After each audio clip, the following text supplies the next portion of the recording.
Ignition. 10, 9, 8, 7, 6, 5, 4. Ignition. 1. Ignition. Bienvenidos a De la Ciencia a la Ficción.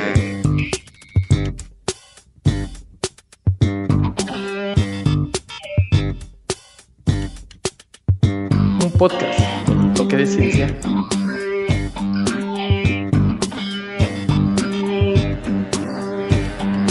y mucho de ficción.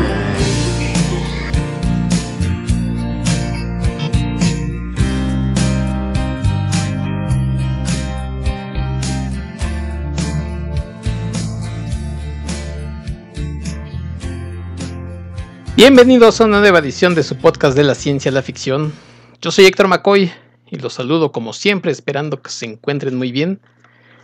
Y hoy tenemos un autor que ya hemos hablado de él varias veces, pero tenemos a un director que hace su debut en este programa y para ello me acompaña el editor, traductor y escritor Alberto Calvo. Hola Beto, ¿cómo estás? Hola, ¿qué tal? Muy bien, gracias. Oye Beto, Philip K. Dick, la verdad es que ha hecho varias apariciones aquí en De la Ciencia y la Ficción, pero creo que es la primera vez que voy a hablar de él contigo, entonces sí me gustaría conocer tu opinión. ¿Te gusta, no te gusta? Si te gusta, ¿tienes alguna obra favorita? Pues a mí me gusta bastante el trabajo de Dick.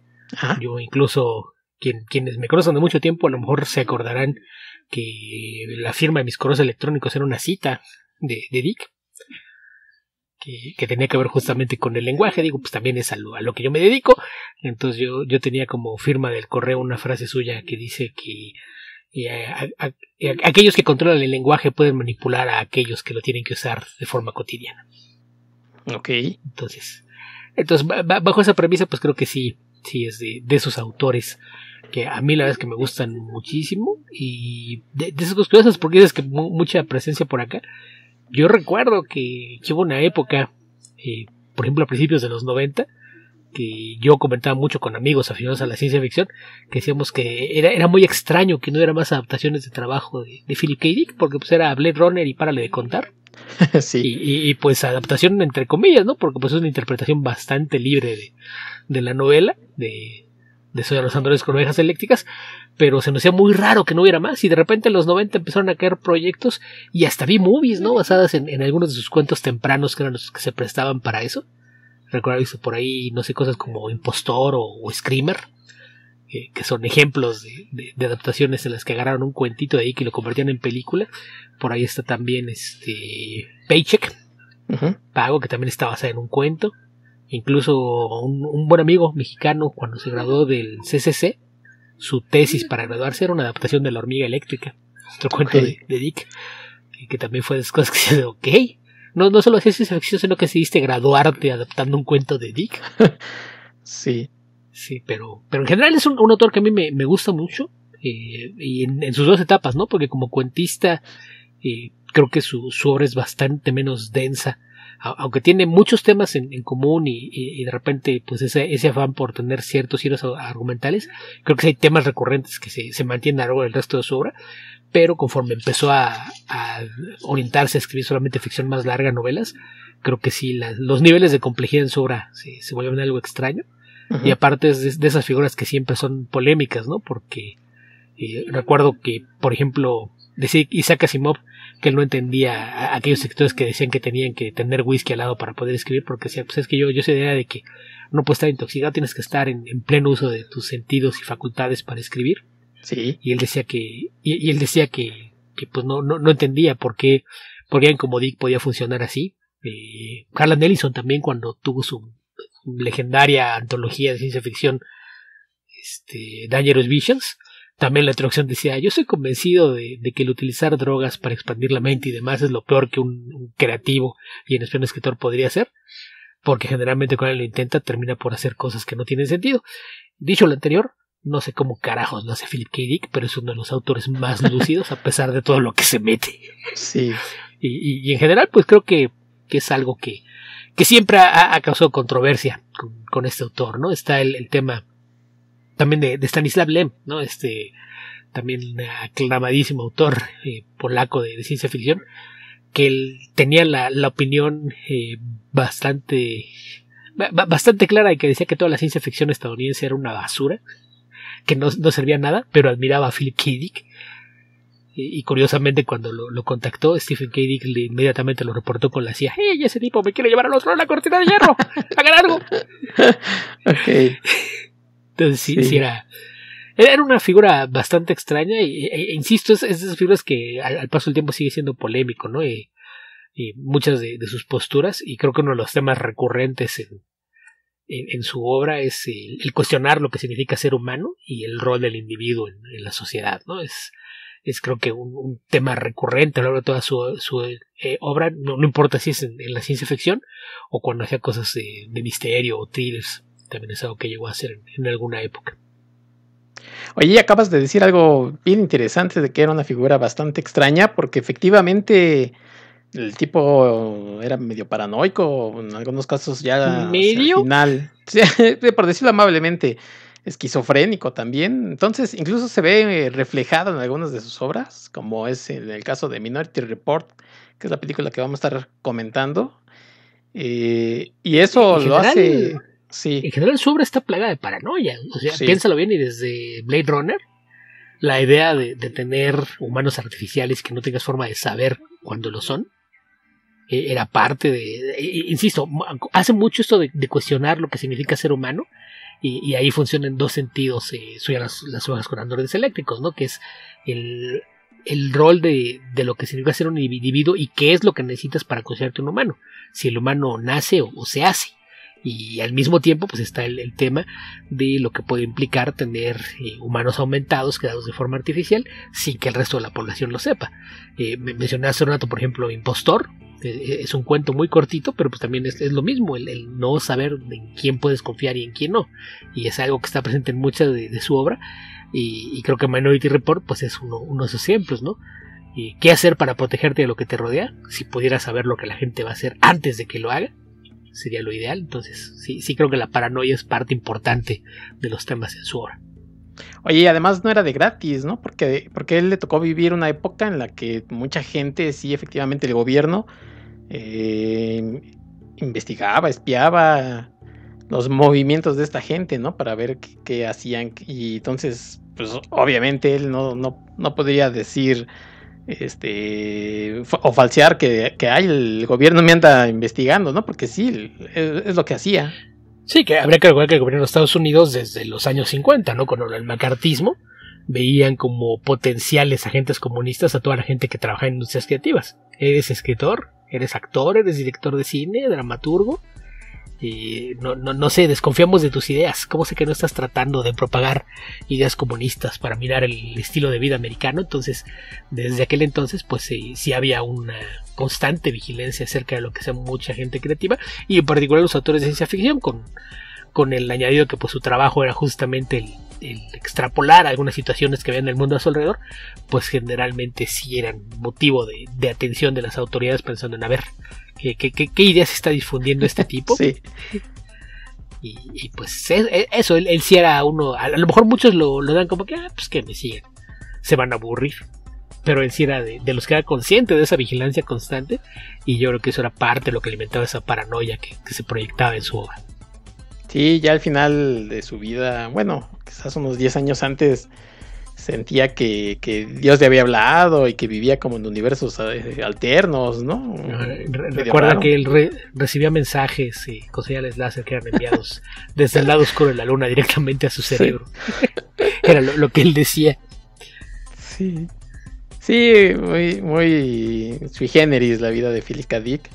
Pero como lo mencionas, nos dio grandes obras y temas que se han podido hacer adaptaciones, y que la gente de ahora lo conoce más, ¿no? que antes. Y bueno, eso siempre será importante, ¿no? Que se conozca la obra de un autor. Aunque sea, yo no sé qué tanta gente a veces va a la fuente original una vez que ve adaptaciones, como por ejemplo El hombre en el castillo, que a mí, yo vi 2 temporadas, la tercera de plano ya no la aguanté, pero a veces se desvían mucho, ¿no? De lo que Philip K. Dick quería hacer. Pero yo lo entiendo, o sea, son adaptaciones, pero a veces se desvían bastante de lo que él quería hacer. Y en el caso de El hombre en el castillo, sí siento que apenas es una pincelada. Y yo no sé qué tanta gente vaya a la fuente a buscar estos temas que él proponía. Sí, de Man in the High Castle creo que la primera temporada lo que hizo fue capturar muy bien esta idea de la paranoia y presentarte un mundo en el que las cosas se ven de forma distinta y lo adaptaba bien al presente. Y en la segunda temporada empezó a tomarse algunas libertades y sigue en la tercera como que no me acuerdo de dónde partieron, en qué estábamos, pero sí, aparte, digo, no es extraño que eso pase cuando alguien adapta una obra de ficción, ¿no? Ya sabemos que hay casos en los que parece que compran los derechos del libro nada más para usar el título o los nombres de los personajes, porque a veces lo que ves no tiene nada que ver con el libro o el cuento en el que se inspiró. Entonces, pues también no... En ese sentido yo hace mucho que aprendí a no esperar fidelidad, porque a lo mejor habrá quien logre hacerlo en esencia, habrá quien sí toma la trama principal, pero en la mayoría de los casos, sobre todo si son producciones de estudio en Hollywood, es muy probable que termine desviándose, yéndose por un lado completamente distinto. Sí, y ya no voy a hablar de Blade Runner, ya lo hice con Armando, por eso tenemos de ejemplo hoy Minority Report, que antes de entrar un poco en detalle en el cuento, en este relato corto, pues vamos a hablar del otro personaje del que es la primera vez que aparece, que es Steven Spielberg. Sí me llama la atención que nunca hayas hablado de Spielberg, que es uno de esos directores que, pues a lo mejor de una forma, si quieres muy light o lo que sea, pero que siempre ha estado ligado de una u otra forma a la ciencia ficción, ¿no? Sí, fíjate que quería hacer encuentros cercanos del tercer tipo, pero siempre lo estuve pensando. Iba a hacer un episodio de inteligencia artificial, pero alguien me dijo, mejor no. Saludos a Armando Saldaña. Y pues se fue postergando y hasta hoy en el episodio 99 de la ciencia de la ficción aparece Steven Spielberg, que según yo, es mi opinión, a ver qué opinas tú, pero Steven Spielberg es el padre prácticamente del blockbuster gringo. Pues sí, porque si lo piensas bien, en realidad los blockbusters nacieron con Tiburón. Sí. De hecho, Tiburón se estrenó en el verano por accidente. Hubo tantos retrasos en la filmación que la tuvieron que mover, porque la realidad es que se iba a estrenar a fin de año, en diciembre, que era en lo que se considera como la etapa fuerte, y la verdad es que tuvieron tan mal clima en la isla en donde estaban filmando que se fue retrasando y la película se estrenó en el verano, que era una época en la que a los estudios no les gustaba estrenar películas porque consideraban que la gente se iba de vacaciones y estaba más interesada en irse a la playa o a pasear que en ir al cine. Entonces por eso no les gustaba estrenar en esa época. Y pues resulta que Tiburón demostró que estaba en un error, y de ahí para acá pues la mayoría de los estudios ponen sus estrenos grandes justamente entre mayo y agosto. Son lo que hacen como los meses fuertes para la taquilla, pero todo partido con Tiburón. Entonces pues sí, de una u otra forma sí creo que no está nada errado el pensar en Spielberg como el padre del blockbuster, aunque haya sido por accidente. Pero vamos, a lo largo de los años, pues algo que sean sus producciones, justamente lo que sea la ciencia ficción, es que fue de los primeros directores en empezar a usar. Che, algún día vamos a hablar de Tiburón. ¿Cuándo? Bueno, amigos de la ciencia de la ficción, pongan atención. Bueno, espero que hayan puesto atención. Y continúa, Beto, por favor. Próximamente vamos a hablar de Tiburón. Sí, eventualmente llegaremos ahí. que insisto, el hecho de haber tenido esta película tremendamente exitosa, como que le dio cierta libertad de repente para poder embarcarse en proyectos caros, ¿no? Que a lo mejor el estudio usualmente le hubiera dicho que no a un director, pero voltean a ver, oye, pues Tiburón costó eso y ganó todo esto. No, pues sí, a lo mejor vale la pena el riesgo. Y es así como, pues creo que su primera película de ciencia ficción que caería dentro de ese esquema de, pues es una película cara, tendría que ser E.T. Que también creo que ahí muchas veces a la ciencia ficción a veces la descartan porque la ven como una película familiar, ¿no? Más que una película de ciencia ficción, pero pues se puede hacer las dos cosas. Entonces no veo por qué no, porque digo, antes de eso, que fue como 5 años antes, fue Encuentros Cercanos, pero es una película de bastante menos presupuesto, no hubo más que por ahí algunos sets de luces con los que más te insinuaban más las cosas más que mostrártelas. Pero a partir de los años 80, que primero pues con el otro niño dorado que al parecer pues tenía una máquina de imprimir billetes cada que hacía una película, cuando crearon Indiana Jones en el 81, pues creo que a partir de ahí ya no había vuelta atrás, ¿no? Era, pues estos dos, dales el cheque en blanco, que hagan lo que quieran, de todos modos seguro van a ganar dinero, y de ahí para el real, ¿no? Ahí se fue dando esta silla de los estudios invirtiendo fuerte, pensando en tener películas que en el verano multiplicaran esa inversión. Pero sí, insisto, me llama un poco la atención que no hayas hablado antes de él, porque, ok, entiendo que dices que encuentros cercanos por alguna razón no se dio, y ti, pues sé que hay mucha gente que la ningunea justamente por ser una película para toda la familia, pero cosas más recientes pues creo que hubieran encajado, ¿no? Está por ahí desde Jurassic Park hasta Inteligencia Artificial, o ahora Minority Report, pues creo que sí había por dónde, ¿no? Ya no entramos en cosas como La Guerra de los Mundos, porque ahí sí me duele la cabeza, no quiero hablar de eso. Oye, entonces sí miento, porque sí hablé de Jurassic Park con ahí está. Vidal. Ahí está, entonces sí tenías ya alguna aparición de Spielberg por acá. Sí, pero creo que Vidal fue muy parco. Como siempre lo es. Con Steven Spielberg.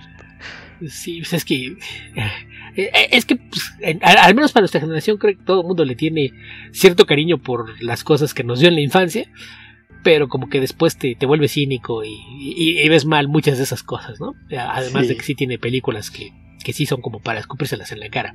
Estoy viendo Ready Player One. Bueno, por ejemplo, Waco es de los que le encanta Ready Player One, pero sí, en el caso de Waco, recuerda que para él es más importante divertirse que la historia. Sí, lo sé. Y pues ese es un festival de cameos de cultura pop. Entonces entiendo perfectamente por qué le gusta. ¿Te acuerdas cuando hablamos de The Thing, de La Cosa? Por ahí apareció que en ese año había salido precisamente de E.T. Entonces decíamos, ¿cómo esa cosa eclipsó, ¿no? Por ejemplo, algo tan grandioso como fue The Thing. Pues sí, incluso Blade Runner. Porque ibas al cine y podías llevar a la esposa, a los hijos, a los sobrinos, a la abuelita, y se iban todos juntos a ver E.T. Y quiero ver quién era el valiente hombre de familia que llevaba a alguien más a ver The Thing. No, no. Es la que te ibas a ver un jueves en la noche tú solo. Bueno, digo, yo me imagino, ¿no? Porque yo estaba muy pequeño para hacer eso. Bueno, dicen que llevaban a la gente a ver La Ira de Khan antes que el The Thing. Ya ahí sí, cosa de cada quien.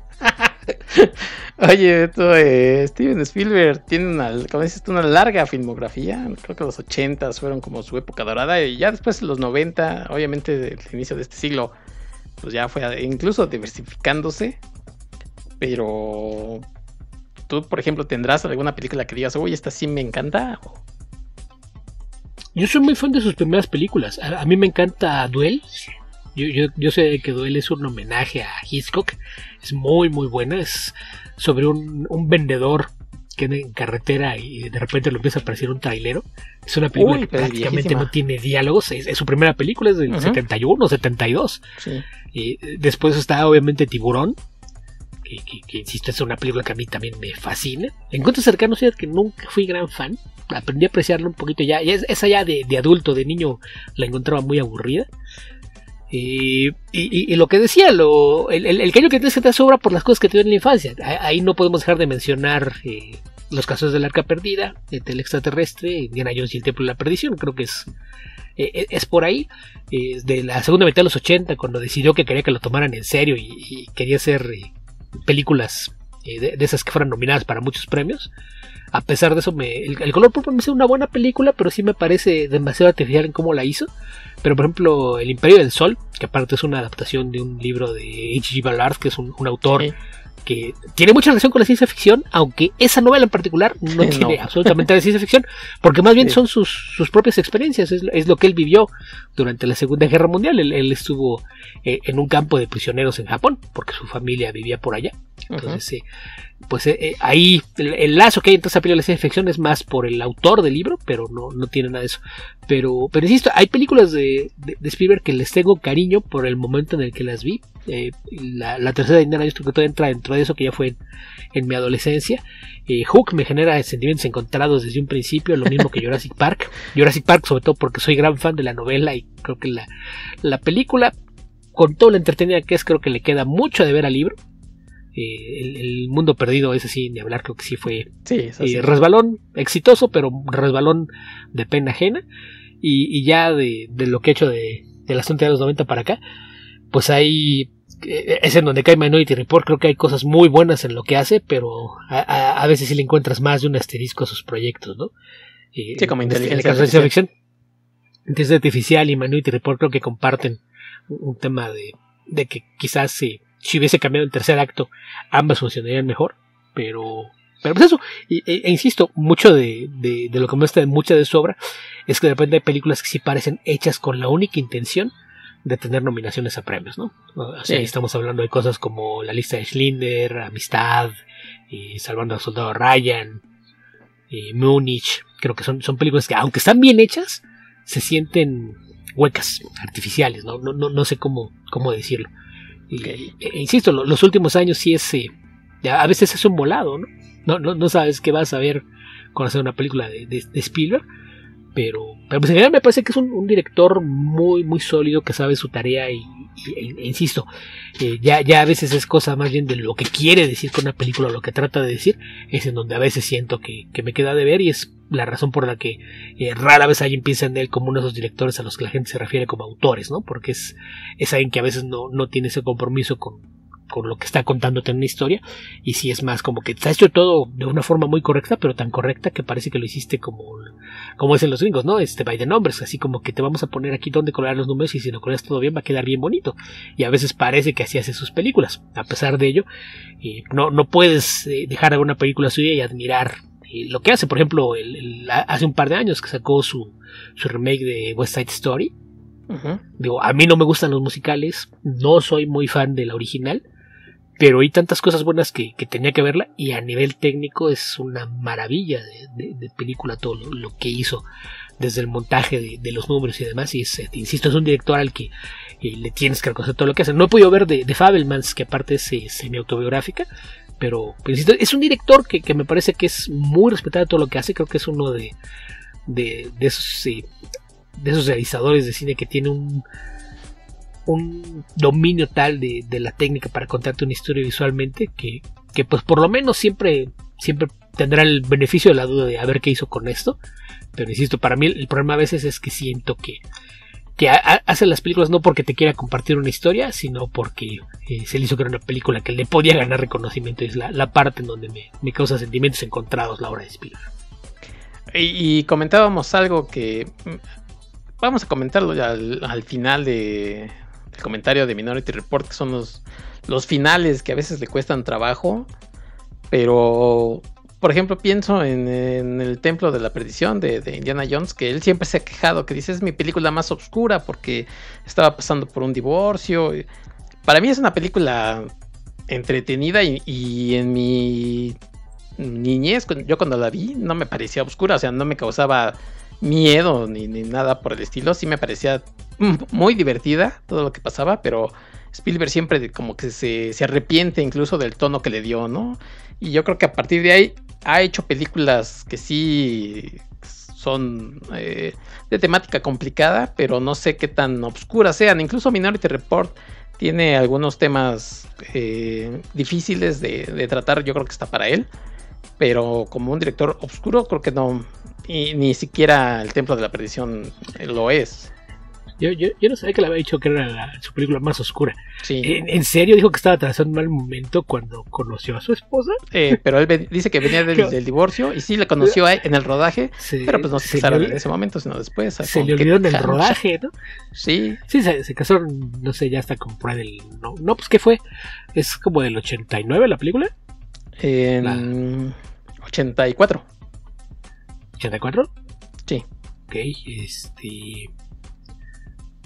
Sí, o sea, pues se conocieron ahí y medio se hicieron ojitos. Y bueno, pues, okay. Oye, la verdad es que Kate Blanchett era guapísima, ¿no? Bueno, es una señora muy guapa.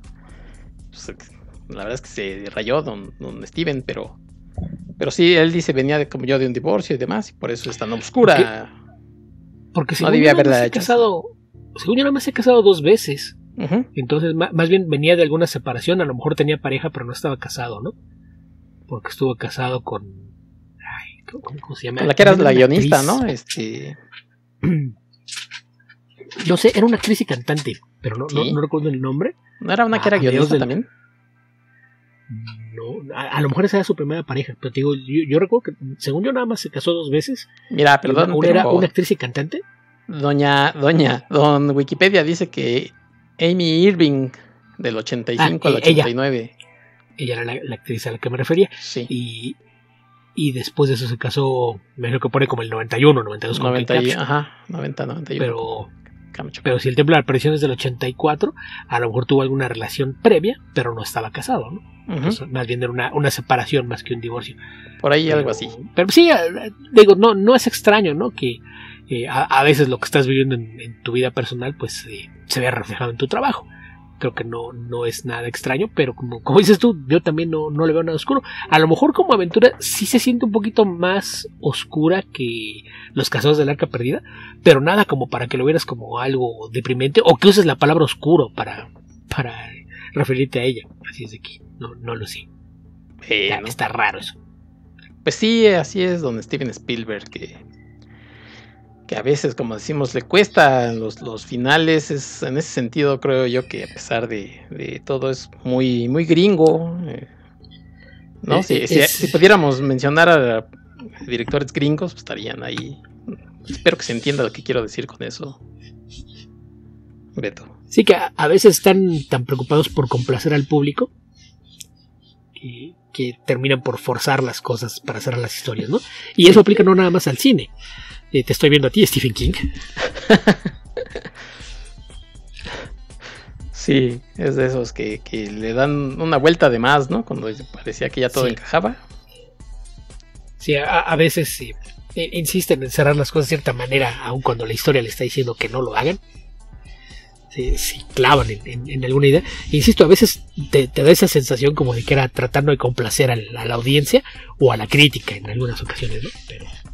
Pero en fin, sí, es un tema delicado, ¿no? En general con muchas historias, ¿no? El tema de los finales. Cosas que, sí, híjole, si yo estuviera terminado distinto, si no hubiera tenido esos últimos 5 minutos, qué bueno sería. No es tan extraño.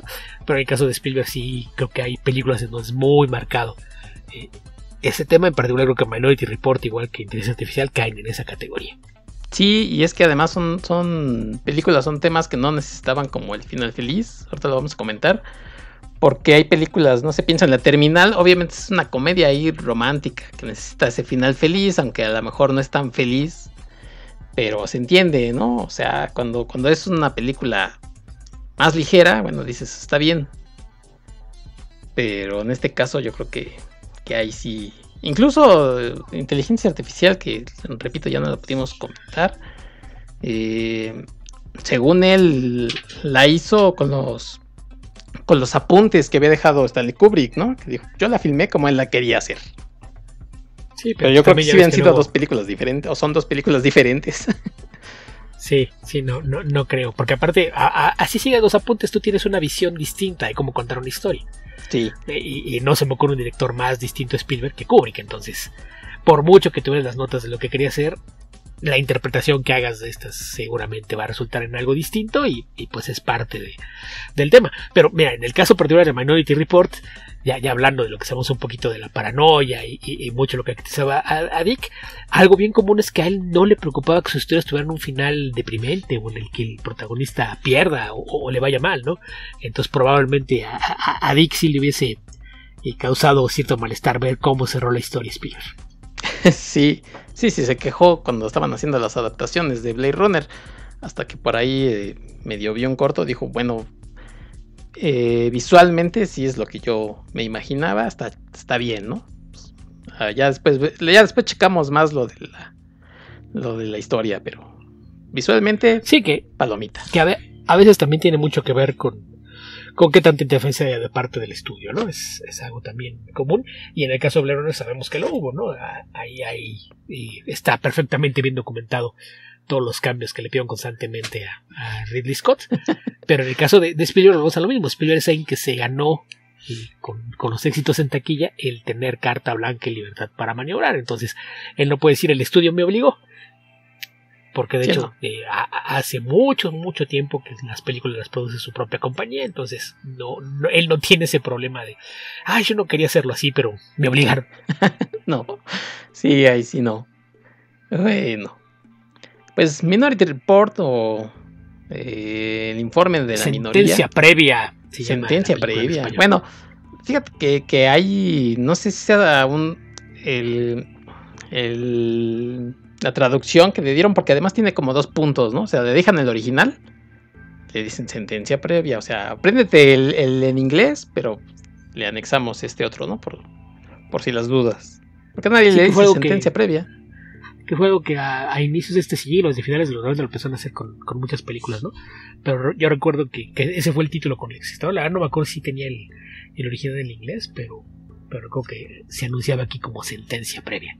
Sí, yo me acuerdo que sí, bueno, según yo, ¿no? Pero ahora, pues como ya todo el mundo la conoce como Minority Report, pues a lo mejor ya dijeron, ya déjale así, ya.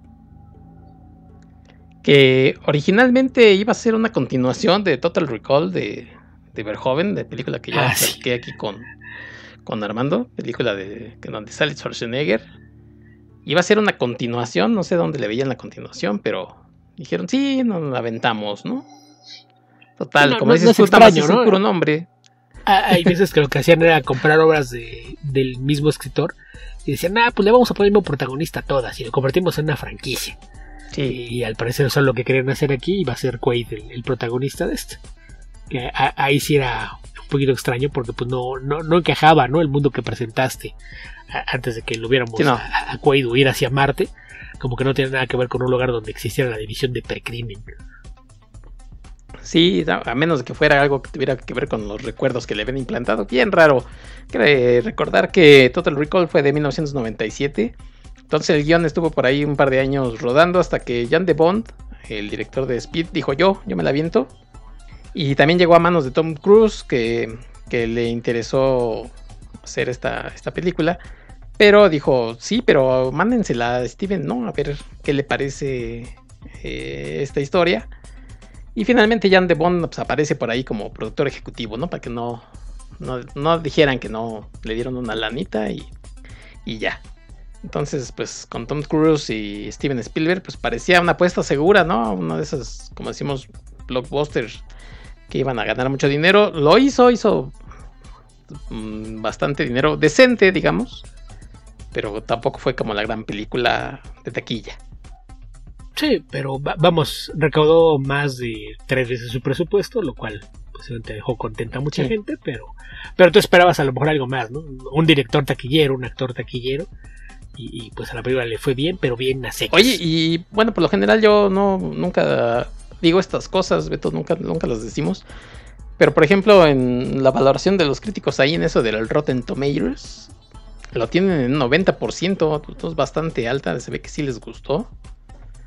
Y digo, nada más como trivia, ¿no? Ahí de lo de la crítica, que también le gustó.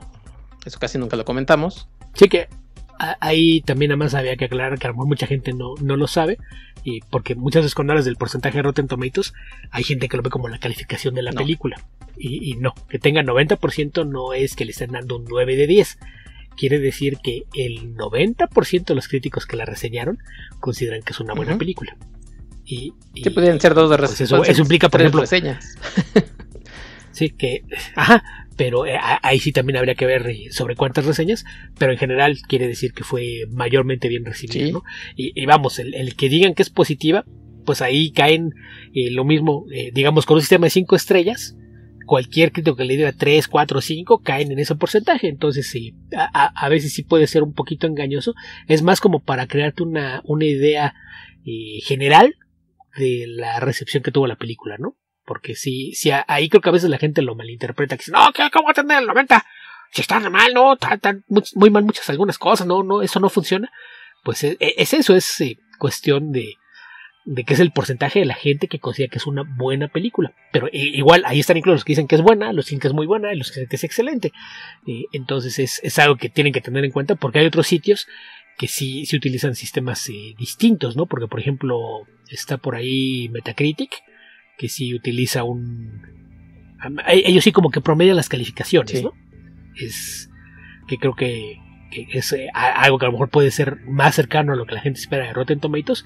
Y hay otro sitio que se llama CinemaScore, que les ponen calificaciones como de escuelas. pero como escuela gringa, ¿no? Que es con letras en lugar de números.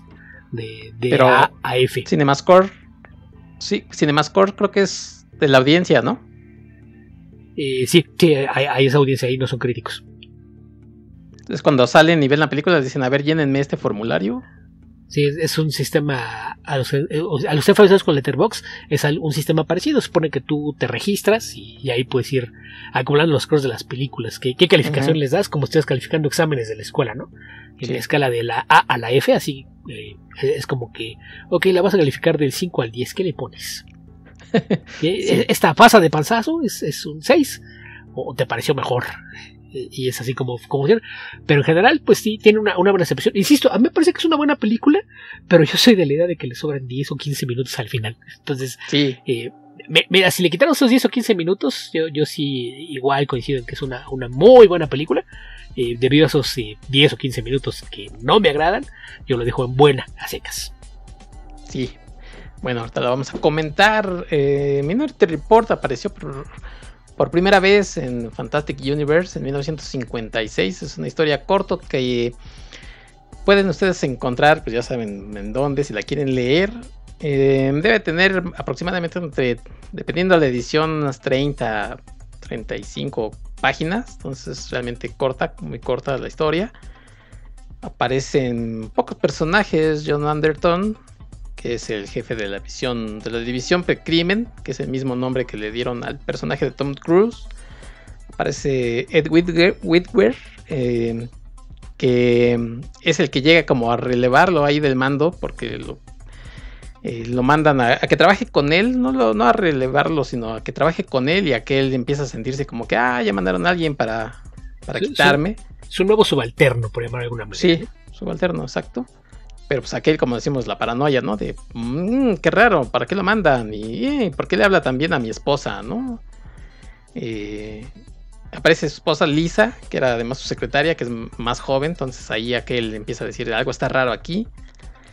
Y el otro personaje, digamos, importante es un general que se llama Kaplan, que, bueno, pues es al que aparentemente Anderton tendrá que matar, ¿no? Cuando estos precongs o precognitivos avisan, ¿no? Que va a suceder este crimen, que en el futuro el crimen, bueno, pues prácticamente ha sido eliminado porque existen estos mutantes que pueden ver el futuro, entonces alertan cuando va a pasar algo. Y a diferencia de la película, se detiene a la gente, pero los mandan como a prisiones, ¿no? Como digamos al gulag ahí, y están muy, muy orgullosos de su sistema, porque decimos, ya con esto ya no hay crímenes, todo muy bien, hasta que, bueno, pues aparentemente le pasa, ¿no? A John Anderton, que tiene que cuestionarse las lealtades que están viviendo a su alrededor, lo que realmente sucede. Y que se conoce como el reporte de la minoría tiene que ver con que son tres precognitivos que revelan esta información del futuro, pero no siempre están como de acuerdo, sino a lo mejor uno de ellos haya visto algo diferente a los otros dos. Entonces, cuando este reporte lo quieren conocer, bueno, pues resulta que a veces se ha escondido, ¿no? Para decir, ¿sabes qué? No, vamos a jugar, tú deténlo y ahí muere, ¿no? Que no pase nada. La mayoría dice que este tipo está por convertirse en un criminal, entonces al tambo con él. Sí. Entonces, como él sabe cómo funciona, él lo que hace es que después de que... Lo que pasa es que el sistema emite una alerta en la que dice que él va a asesinar a un general, ¿no? Y él primero piensa que es una conspiración. Lo que decías, él considera que la razón por la que lleva el subalterno es que el subalterno es el que está manipulando las cosas para acusarlo de un crimen y deshacerse de él. Lo que mencionas de que la esposa es mucho más joven, tiene la idea de que a lo mejor la esposa y el nuevo subalterno están de acuerdo para deshacerse de él y quedarse juntos. Y es ahí donde empieza a elucubrar cosas con su paranoia. Y después de que se da cuenta de que pues, las cosas se están dando para ponerlo en presencia del general que se supone que va a matar y cosas por el estilo, llama al departamento para preguntar si hay un reporte de minoría, que es como se conoce esta idea cuando uno de los precognitivos vio algo distinto a los otros dos, ¿no? que como dice, son cosas que nunca se hacen públicas, pero él sabe cómo funciona, entonces se pregunta, y sí, le dicen que en efecto que hay uno en el que se supone que uno de los premonitivos dice que Anderton evitó asesinar al general cuando supo que existía la predicción. Entonces, pues ahí es donde está el ok, y ahora como le pruebo a la gente que en realidad lo que dijo la minoría es lo que yo quiero hacer, no lo quiero matar, ¿por qué? Y es en donde empieza esta idea de la persecución y demás, mientras él sigue sin saber si puede confiar en su propia esposa. Sí, entonces ahí tiene algunos paralelos con la película. Creo que el argumento está bien adaptado, aunque por ejemplo hay algunas cosas que sí, de pronto Steven Spielberg decide tomar decisiones diferentes, ¿no? Porque en la película, bueno, todo se basa en que de pronto aparece un nombre, tipo, ¿qué es? Joe Crow, una cosa así. Y dice, yo ni lo conozco, o sea, ¿cómo que lo voy a matar? Rápidamente les digo los nombres de los protagonistas para que ustedes los recuerden. Obviamente Tom Cruise, Colin Farrell, que es el subalterno que aquí en este caso sí llega a decir, a ver, ¿cómo está esto del precrimen, ¿no? Porque hay algo que no, como que no cuadra del todo. Sobre todo en la película es un estado el que está utilizando esto y lo quieren como que se use en todo Estados Unidos. Entonces llega ahí a ver de qué manera funciona este personaje. Y que se supone que esa es la razón por la que ocultan los reportes de minoría, porque es lo que demostraría que el sistema no es infalible, y entonces no quieren que nadie se entere para que todo el mundo piense que en realidad es seguro y es la mejor forma de evitar el crimen, y por eso es que se esconden. Sí. Oye, Colin Farrell, que a mí siempre me ha caído bien. Recientemente como que ya le han dado un poco más de valor a su actuación. Por ejemplo, el año que siguió, estamos hablando de 2002, la película de Spielberg. El año que siguió, que fue el 2003, es cuando hizo Daredevil y su personaje ya se me fue de Bullseye. A mí la verdad, opinión impopular, a mí siempre me gustó mucho cómo interpretó a Bullseye. Exagerado, histriónico, lo que sea, no sé, yo sí me lo imaginaba así, a lo mejor más parlanchín. El personaje que hace Colin Farrell es como más hace más gruñidos, pero a mí sí me gustó mucho cómo lo hizo y siempre me cayó bien Colin Farrell, que recientemente estuvo hasta incluso nominado al Oscar. Y aquí está bien, me parece que está bien, aunque sí tiene algunas escenas que se me hacen como raras, en las que Spielberg, no sé por qué le dijo, oye, máscate el chicle, compadre. No le veo sentido, pero bueno. Creo que Colin Farrell es un tipo simpaticón, a pesar de que hubo un momento en el que él mismo dice que, por ejemplo, en Alejandro Magno, ahí sí creo que fue su punto más bajo, pero no creo que haya sido su culpa. No, vamos, ahí a veces depende mucho de lo que esté haciendo el director, ¿no? Pero en general yo coincido contigo, me gusta mucho su trabajo desde hace mucho. Yo desde que recuerdo las primeras películas donde lo vi, siempre me pareció que era un buen actor, y a lo mejor a veces el problema es que no elegía bien los papeles, ¿no? Que él empezó su carrera haciendo películas bastante de bastante menor perfil, aparte de que inició pues en producciones inglesas que rara vez se conocen en otras partes del mundo, y este fue su primer papel grande en América, ¿no? Que creo que ese mismo año o el año siguiente, ¿no? Fue cuando salió Phone Booths, que era Enlace Mortal en español, que es en la que pues casi sale un locutor, ¿no? Hay por ahí una muy breve participación de Forest Whitaker, y un cameo que si parpadeas no lo ves de Kiefer Sutherland. Bueno, aparte de su voz, que su voz sí aparece a lo largo de toda la película, la que le está hablando, pero ahí me parece que es un muy buen trabajo. Y digo, las películas que hizo en esos primeros años, en el caso de Daredevil, creo que Daredevil tiene un problema de tono, y cuando ves el directo te das cuenta de que sí, ahí había pleito entre el director y el estudio, no sabía lo que hacer con la película, y se nota en el resultado final. Pero muchas de las películas que hizo en esa década, por ejemplo, me acuerdo de Verónica Guerin, que me gusta también mucho. Alexander, así como dices, es mala, pero pues ahí yo veo más a un Oliver Stone que no sabía lo que estaba haciendo que sea culpa de él. Pero incluso cuando intentó hacer películas de acción o tratando de convertirlo en héroe, creo que son cosas interesantes, ¿no? SWAT me parece una mala película, pero creo que él hace un buen trabajo dentro de lo que cabe.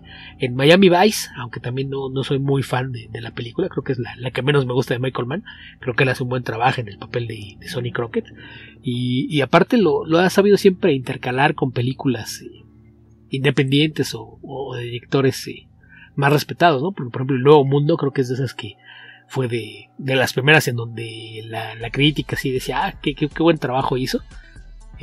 También lo recuerdo en una película de Woody Allen en la que sale con Ewan McGregor, que se llama, tiene el nombre de un barco, es el son hermanos, ¿no?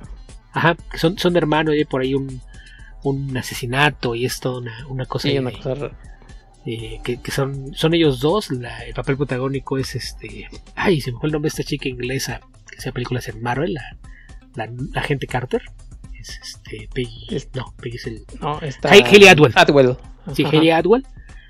Esa película también me parece que ahí es un muy buen trabajo. Y en general, insisto, a mí me gusta mucho su trabajo. Por ahí las cosas que ha hecho con Martin McDonagh, ex director de teatro convertido en director de cine, creo que también son películas que me gustan mucho. Que mencionas tú que estuvo nominado recientemente al Oscar por The Banshees of Inisherin, ¿no? Que es esta película sobre un par de amigos irlandeses que tienen que replantearse su relación. Es escrita y dirigida por Martin McDonagh, que a los mismos dos actores que pasaron en esta película los había dirigido en una película que se llama En Brujas, que a mí me encanta, una comedia oscura. Ahí son unos asesinos que se van a esconder a una vieja ciudad colonial, a una vieja ciudad medieval en Bélgica. Ok. Sí, la verdad es que y además, bueno, a lo mejor no sé qué tanto te gustó a ti su trabajo en The Batman, pero la verdad es que estaba irreconocible, ¿no? Con esas capas de maquillaje. Sí, pues es que la cosa es que ahí no lo ves debajo de todo ese maquillaje, pero curioso que lo hayan elegido a él para el papel, ¿no? Sí, lo hace muy bien, ¿no? A mí en general me gusta mucho su trabajo, ¿eh? Hay películas que a mí me gustan mucho. Por ejemplo, una película que también sé que hay gente que no le gusta, el remake de Fright Night, que la original se llama La Hora de Espanto. No me acuerdo cómo le pusieron a esta otra, que es como de 2010, 2011, en la que él da vida al vampiro. Y salen por ahí David Tennant y Anton Yelchin como los cazavampiros. Es una película, a mí me gusta mucho lo que él hizo ahí como villano. Insisto, no todas sus películas son buenas, porque sí, la verdad es que, insisto, a lo mejor a veces a él le encuentra algo al papel que le parece interesante, y luego la película pues no resulta, pero pues rara vez es culpa suya, ¿no? Digo, ahí podemos ver cosas tan disparadas como la de El Imaginal Doctor Parnassus, en donde bueno, pero sí, ahí tiene un gran asterisco, ¿no? Tienes a varios actores haciendo el mismo papel, entonces eso de entrada eso te causa una confusión ahí bastante rara. Hay películas como Alexander, Total Recall, el remake de Total Recall, también, pues justamente ahí decías tú que esta original se pensó como un remake, pues ahí hay un pequeño lazo curioso más, ¿no? Que él terminó trabajando en el remake de Total Recall justamente en el papel de Quaid. Exacto. Pero insisto, hay películas en donde sí dices, híjole, ¿qué estaba pensando? Pero pues, a lo mejor él leyó el guión y le gustó algo que había con el personaje, pero pues cuando la película no funciona no es culpa suya. Él generalmente hace un buen trabajo si las películas son malas, pero sí es un actor que me gusta mucho su trabajo, aunque sí aquí Spielberg sí le dio un rol bastante extraño. Bueno, pues saludos a Colin Farrell, que me dicen por ahí que oye de la ciencia de la ficción. Hace bien. Sí. Oye, Max von Sydow también, ¿no? Tiene una larga carrera, aunque pues, creo que siempre será conocido por El Exorcista. Y pues depende a quién le preguntes, ¿no? Porque si eres un cinéfilo... por ejemplo, la descripción que haces de esta película de Bergman, ¿cómo se llama? ¿Cuál? ¿El séptimo sello? Del séptimo sello. Ajá, ¿qué tiene? La descripción que haces para que la gente le interese verla, a mí me parece... me encanta.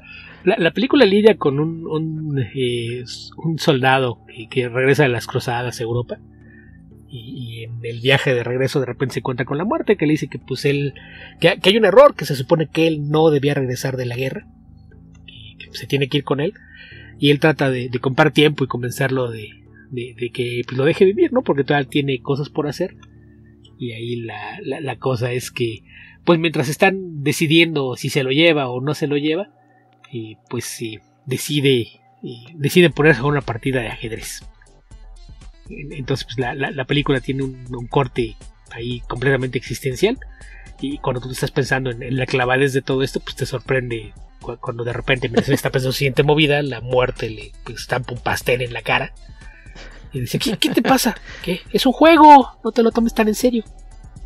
Es la clase de cosas que sí, generalmente provoca que la gente se quede pensando, ¿qué demonios acabo de ver? Es más complicada que eso, pero me encanta cómo le haces para que la gente se interese en la película. Sí, hay mucha gente que la vi después de decirme, oye, la película no era como nada de lo que me dijiste, pero me gustó mucho. Y dije, misión cumplida, sí, no volví a hacer. Logré que alguien más la viera y la aparece ahí y decimos una larga carrera, ¿no? De Max von Sydow, que hasta en Star Wars terminó apareciendo.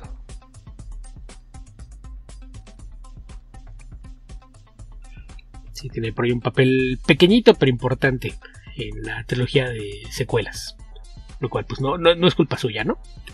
Pero digo, pues tiene varios favores. Tú decías del exorcista, pues ahí el cura veterano, que es el que llega ahí a asistir al padre más joven para realizar el exorcismo, pero tiene montones de apariciones, a lo mejor para cinéfilos más recientes, La Isla Siniestra, ¿no? Shutter Island, pues otro papel en el que a lo mejor lo ubiquen, donde comparte pantalla con Leonardo DiCaprio, Mark Ruffalo, Ben Kingsley. Podríamos hablar también de esa película. Sí, pero que en general los thrillers basados en las novelas de... Ay, se fue el nombre. Denis Dehaene son muy buenas. Y esa es una de ellas. Mira, así curiosidad para los que crean que Mac Bocción nada más sea cine de culto o raro, y que a lo mejor es aburrido fuera de su aparición de Star Wars. Nada más para hacer una idea de qué tan abierto era hacer papeles extraños. Aparece como villano en Rush Hour 3. Esta saga de comedias de acción de Jackie Chan con Chris Tucker. Oye, Beto, ya hablamos de él cuando hicimos la de Flash Gordon. También es el villano. Justamente en donde le daba vida a Ming el despiadado. O sea que pues era un tipo que a todo le entraba, ¿no? O sea, a ver, yo le entro. Como la mayoría de los actores europeos, ¿no? Creo que en América siempre son más... existen muchísimos más prejuicios respecto a géneros y demás, y creo que en Europa sí son bastante más abiertos a... Pues es un trabajo, es una actuación, y si el papel me interesa, no me importa de qué se trate la película, porque también bajo esa premisa había que recordar que fue villano de Bond en una de las películas no oficiales, ¿no? Nunca digas nunca jamás, él es Stavro Blofeld. Ok. O sea que él sí tuvo una de esas carreras que dices, pues, ¿qué le faltó hacer? Pues creo que nada. Sí, hizo de todo, ¿no? Pero pues también estamos hablando de un actor que pues, vivió como 90 años, empezó a trabajar a los 20 y tantos, y no dejó de trabajar hasta ya bastante grande, ¿no? Sus últimas películas han sido ¿qué habrá sido su última película? Pues yo digo que Star Wars, ¿no? Es probable. No, según yo sí hizo por ahí todo algo después, pero incluso en televisión llegó a hacer apariciones pequeñas y incluso roles de voces. Por ahí, si no mal recuerdo, hizo trabajos de voz. Creo que hasta en Los Simpsons tiene una aparición, si no mal recuerdo. Sí necesito checarlo, pero no me acuerdo. Pero estoy casi seguro de que apareció alguna vez en Los Simpsons. No como sí mismo, que es lo que son muchas delgadas, pero sí le daba voz a algún personaje. Pero sí, un actor que hizo de todo. ¿Dónde? Por ejemplo, ¿sabes dónde más sale? Ahora que estamos hablando de Steven Spielberg, sale en Las Crónicas del Honey Negros. En un episodio, él era Sigmund Freud. No me pones qué episodio porque hace mucho que no veo esa serie, pero tuvo por una presión.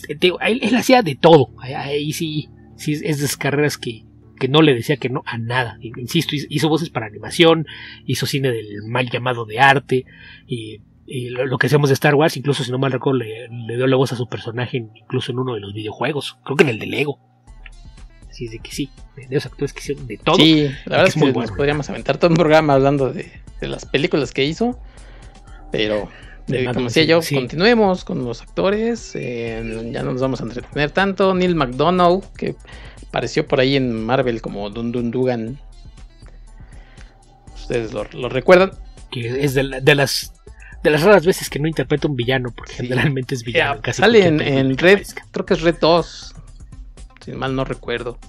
Ajá, como el agente que nos anda persiguiendo. Sí. ¿Quién más aparece? Tim Blake Nelson, que yo la verdad no me acordaba que aparecía así cuando salió. Ah, mira. Ajá, yo también mira, no me acuerdo que lo había visto aquí. Porque él más bien cobró notoriedad en los últimos 10 años, ¿no? Yo creo que es esos actores que también es muy bueno, pero no es tan famoso. Y sí, en los últimos años es cuando se empezó a ser más conocido. Samantha Morton, que ella es Agatha, una de las precogs. Bien, también ha hecho varias cosas en series, en cine. Catherine Morris, que es la esposa de Tom Cruise, una actriz veterana, Louise Smith. Y muy brevemente aparece Peter Stormare, que se acordarán de ellos en esa película que es No Constantine, dice Beto, que era el mismísimo diablo. Porque esa es la versión americana. Esa sí se llama Constantine. Esa no cuenta. Este no es John Constantine. Este es Beto, Constantine. Un día ¿Con te va a hacer manita de puerco y vamos a tener que hablar de Constantine para que te quejes a gusto. Pero hablamos de ella junto con Army of God. Que ni siquiera estaban adaptando lo que querían adaptar y estaban haciendo un remake de otra película. Bueno, pues coste. Y para que nos hables de todo el mundo de Constantine también si quieres, para que no digas que no te da. Que de hecho, ya que hablamos de la esposa de Spielberg, también aparece aquí su hija. ¿Spielberg? Jessica Capshaw es una de las policías. Sí, una de las que anda ahí en el equipo de Precrimen. Ajá. Sí, en Precrimen no es de los Precogs, es de las policías que andan por ahí. Creo que es la piloto del transporte. Creo que sí, ¿no? Es una como, pues sí, güerita, ¿no? También. Ajá, una chica rubia, sí, como su mamá. De hecho, se parece a su mamá. Sí, me pareció, la verdad es que no, cuando lo dije, como que quién me recuerda, pero sí. No igualitas, pero sí tiene un aire. Oye, y ya nada más para terminar lo de los precogs, en el original sus nombres son Donna, Mike y Jerry, y aquí decidieron pues, hacer como un homenaje, creo yo, a escritores de historias de detectives y de crimen y cosas así, porque ella es Agatha, que vendría siendo pues Agatha Christie. El otro es Arthur, que obviamente es Arthur Conan Doyle. Y el otro es Dashiell, ¿no? Que es por Dashiell Hammett, que es el creador de Sam Spade. De Sam Spade. De El Halcón Maltés, por si ustedes han oído hablar de ella o han visto la película. Y pues son escritores, ¿no? De detectives. Sí, que creo que es bastante obvio por dónde iban los homenajes, ¿no? Que son de esas cosas que a veces sí. Lo hacen los guionistas. Ahí eso me suena más a que fue cosa de los guionistas más que de Spielberg. Porque Spielberg en realidad nunca ha hecho cine de detectives o de misterio, ¿no? Entonces, ahí sí no me suena. Y los guionistas son Scott Frank y... ¿quién era el otro? Si me fue el nombre. Es John Cohen. Que John Cohen a John Cohen no lo ubico. Pero Scott Frank, por ejemplo, es el guionista de Out of Sight. Esta película de Steven Soderbergh con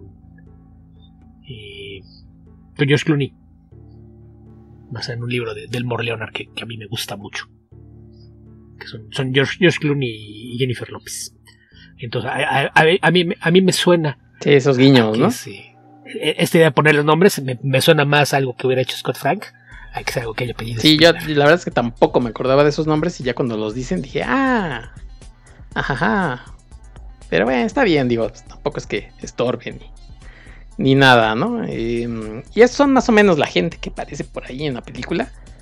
Que yo tenía muchos años, la verdad, decimos es del 2002, que no la veía completa. Y el principio, ese inicio donde estos precogs mandan las pelotitas para para decir cuál es el crimen que se va a desarrollar, que en este caso es un crimen pasional y se va a cometer un crimen. Creo que todos esos, no sé cuántos son, 10 minutos me sigue gustando mucho, Sí, la verdad es que la secuencia de entrada está muy bien armada, ¿no? Porque es una secuencia muy ágil, como son 10 o 15 minutos, y en esos 10 o 15 minutos entiendes cómo funciona este mundo, entiendes lo que es la división de precrimen, entiendes cuál es la labor de los precogs y cómo responde la policía a esas situaciones. O sea, en una sola secuencia que aparte es tensa y muy entretenida, te da toda la información que necesitas para entender de qué se trata la historia. Que yo insisto, ahí es un gran trabajo de guión y con un director que cuando tiene un buen guión le saca jugo, ¿no? Por eso yo hacía mención de los Scott Frank, que sí me parece que son unos guionistas que a veces no recibe el reconocimiento que se merece, pero sí esa secuencia de entrada hace todo lo que debe hacer un primer actor en una película. Te da toda la información que requieres y de una forma que no se siente como si te dijeran, aquí está el resumen. Sí, no. Sino que te lo hace de una forma dinámica y en una escena muy orgánica. Te explican bien cómo funciona este mundo. Y además ahí sí, por ejemplo, los efectos creo que todavía están muy bien. Este efecto de las pantallas como digitales, que no sé antes si se había visto, pero ahora es muy común pensar, por ejemplo, en Iron Man, ¿no? En estas imágenes. Pero estamos hablando varios años antes. Es que en realidad si lo piensas, incluso muchos de los gestos que ves así con las manos son cosas que se utilizan ahora en tablets y celulares. Pero en aquel entonces a nadie se le ocurría que fuera a hacer cosas como esas con la tecnología, ¿no? Entonces sí es de las cosas que envejecieron bien. Porque sí se ve como algo que incluso ves la película ahora 20 años después y te sigue pareciendo algo que sí podríamos ver en el futuro. Y sobre todo porque que lo hace con esas transparencias. Entonces eso es algo que no existe todavía funcionalmente, ¿no? Por eso digo, pues, lo ve uno común. Que se pone entre comillas, ¿no? Porque ya ves que se ponen unos guantes. Entonces, como para explicarte que necesitas los guantes para interactuar con este mundo virtual, pero pues es justamente hacia donde van muchas cosas, ¿no? Todo lo de realidad aumentada o incluso las plataformas digitales como lo que quiere hacer Zuckerberg con Meta, creo que van orientadas en ese sentido, ¿no? Que tengas interacción con cosas virtuales que no existan en el mundo físico. Pues creo que es un poquito de eso con la tecnología de pantallas de toque, que es una con la que estamos bastante familiarizados. Creo que es así como que lo que sea el siguiente paso, ¿no? Donde se mezclarían las dos tecnologías. Sí, exacto. Repito, la verdad es que se sigue viendo bastante bien y creo que explica mucho de lo que es la película, esa escena, todo esos 10-15 minutos, la verdad es que no han visto nada mal. A partir de ahí, bueno, pues ya conocemos cómo funciona esto del precrimen, conocemos algunos personajes, y bueno, vemos un poco de la vida de Anderton. Sabemos que pasó por algo complicado en su vida, no sabemos exactamente bien hasta que ya nos enseñan estas imágenes, ¿no? Que perdió un hijo y el día que regresa a su chamba, bueno, pues resulta que igual hay un crimen que se va a cometer y aparece una bolita donde dice que lo va a cometer es él.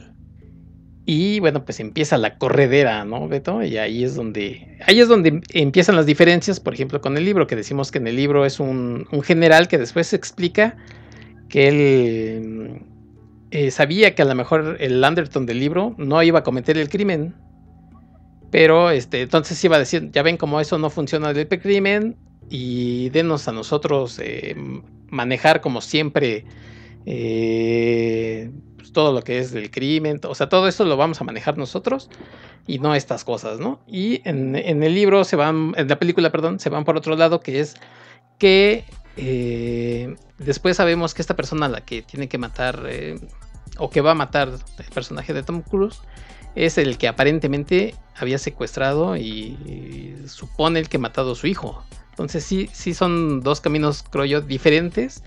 Porque por un lado, en el libro es como, mira, sabes que el gobierno se quiere quedar con tus cosas. O por lo menos los militares. Y en la película creo que es algo más personal, que después se complica más, ¿no? Más de la cuenta, pero creo que son historias diferentes. Sí, como que toman la misma premisa y después juega con ella. Incluso el desenlace para el final feliz, creo que lo que hace es darle la vuelta al final de la historia de Dick, ¿no?